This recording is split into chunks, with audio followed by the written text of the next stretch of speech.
सोलापूर येथील कृषी उत्पन्न बाजार समितीमध्ये काही अडत्यांनी शेतकऱ्यांची सुमारे 50 लाख रुपयांची कांदापट्टी गेल्या 3 महिन्यांपासून थकवली. त्यांनी दिलेले धनादेश वटत नसल्यानं शेतकरी दररोज संबंधित अडत्याकडे हेलपाटे मारूनही पैसे मिळत नसल्यानं शेतकऱ्यांमधून संताप हा व्यक्त केला जात आहे. महाराष्ट्रात नाशिक जिल्ह्यातील लासलगाव आणि सोलापूरमधील कृषी उत्पन्न बाजार समिती कांदा लिलावासाठी देशात प्रसिद्ध आहे. येथील महाराष्ट्र आणि कर्नाटकातील शेतकरी मोठ्या संख्येने कांदा लिलावासाठी घेऊन येतात. नोव्हेंबर आणि डिसेंबरमध्ये कांद्याचा लिलाव हा मोठ्या प्रमाणामध्ये चालतो. त्यातून दररोज कोट्यावधी रुपयांची उलाढाल होते. येथील काही अडत्यांकडे शेतकरी डिसेंबरमध्ये लिलावासाठी घेऊन आले होते.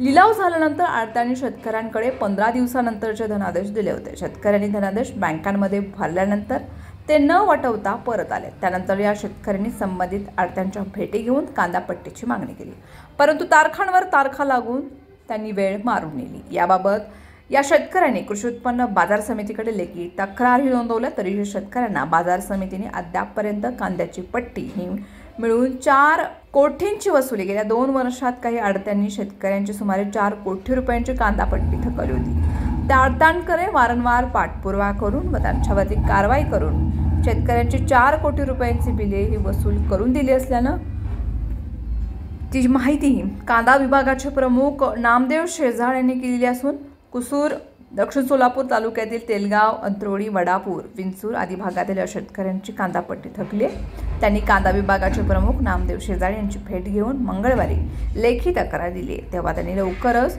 या शेतकऱ्यांना त्यांची बिले मिळवून देऊ असं आश्वासनही दिले.